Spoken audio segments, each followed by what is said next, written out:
ঘড়ির কাঁটায় রিংটোন দিলে টাইম মতো একটু আওয়াজ হয়ে আবার বন্ধ হয়, কিন্তু সেহরি টাইমে একটা রিংটোন একবার বাজে আবার আয়সাও বাজে। ওই রিংটোনের নাম হলো আমার মায়ের সুন্দর ডাক।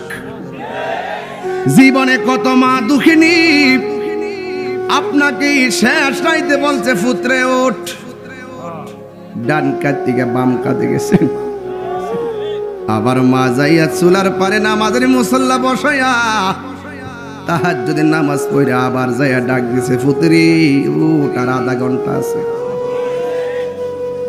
এই রিংটোনটা আমার দেওয়া না, এই রিংটোনটা সন্তানের প্রতি মায়ের সেটিং করা। কথা কোন ঠিক কিনা? মা বলছে পুত্রি উঠ, রোজা না রাখলে আমার আল্লাহ মারব, রোজা না রাখলে মানুষে মন্দ কইব, রোজা না রাখলে তোরে আল্লাহর সামনে আসামি হইয়া দাঁড়াইতিব। আরে ফুত উঠ, রোজা না রাখলে কলঙ্কি হবি। এইভাবে মা দুঃখিনী রমজান মাসে ডাইকা ডাইকা আমার ইফতার সেহরি খাওয়াইছে, আবার মা দুঃখিনী আমার ইফতার করাইছে। এই রিংটোনটা শ্রীমঙ্গল অনেকের পরিবারে এবার বাঁচবে না। এই রমজান আসার আগে মা দুঃখিনী অনেকের কবরে চলে গেছে, আছে না নাই?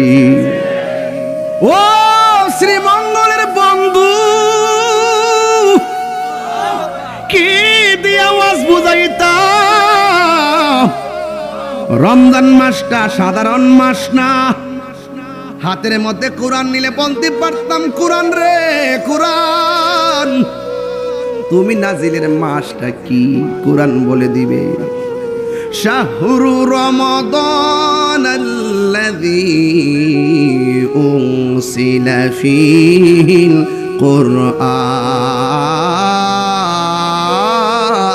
কুরআন।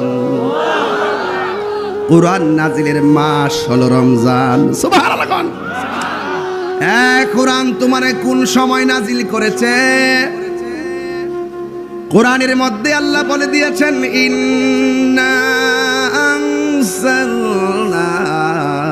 ফি লাইলাতিল কদর ওয়া মা আদরাকা মা লাইলাতুল কদর লাইলাতুল কদরি খায়রুম মিন আলফি শাহর। জোরে জোরে কি সুবহানাল্লাহ বলা যাবে না?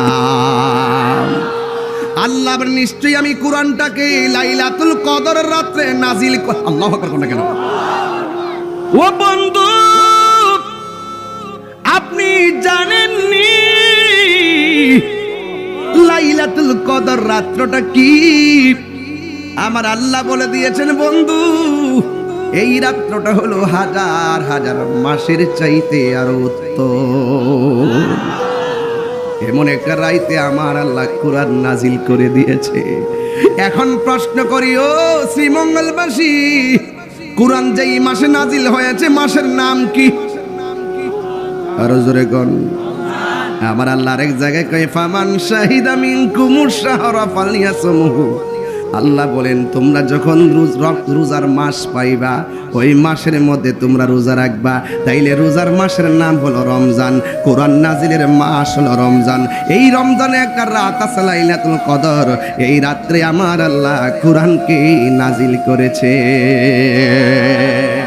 কোরআন হলো মানুষের জীবন বিধান, সংবিধান। এই সংবিধানের আলোকে আপনি চলবেন। কোন পথ ইয়েস আর কোন পথ নট, আপনি কোনটা ভালো পথ কোনটা মন্দ পথ, এই দুইটা পথ এখানে উল্লেখ করা আছে। এই দিকে গেলে তুমি জান্নাতে যাবে, এই দিকে গেলে তুমি জাহান্নামে যাবে। এটা ডেভিলের রাস্তা, এটা অ্যাঞ্জেলের রাস্তা, এটা মানুষের মুমিনের রাস্তা, এটা হকের রাস্তা। জাল হক ওয়াজাহাকাল বাতিল, এটা সত্য রাস্তা, এটা মিথ্যা রাস্তা। কথা পরিষ্কার। ভালো কাজ যারা করবে, সত্য পথে যারা থাকবে এদেরকে সহযোগিতা করতে হবে, মন্দ পথে যারা থাকবে এদের কাছ থেকে দূরে থাকতে হবে। এই সিদ্ধান্ত মোল্লার নয়, এই সিদ্ধান্ত হলো আল্লাহর। রোজাদারের সামনে যখন মিথ্যা আসবে, রোজাদার বলবে আনা সায়েম, আমি রোজাদার। রোজাদারের সামনে যখন সুদ আসবে সে বলবে আনা সয়েম, আমি রোজাদার।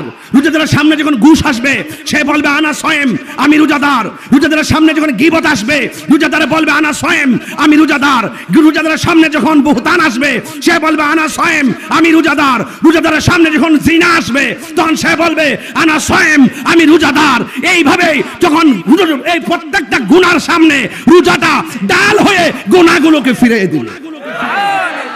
আমার মরণের কতদিন বাকি আমি জানিলাম না গো আল্লাহ, মরণের কতদিন বাকি আমার মরণের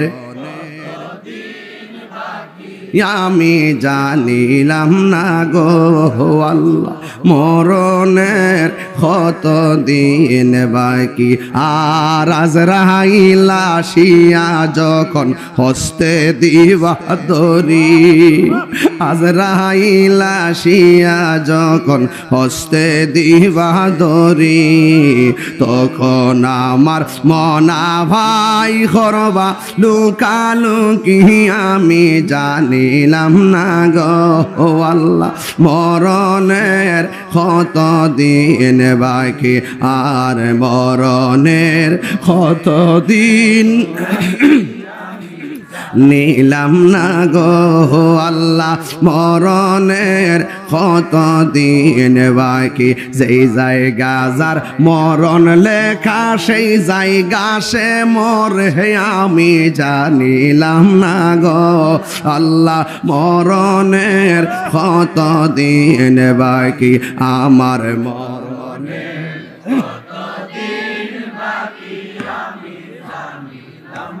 গো আল্লাহ, মরণের কতদিন বাকি আর মরণের কতদিন বাকি। জোরে জোরে কি আল্লাহু আকবার বলা যাবে না?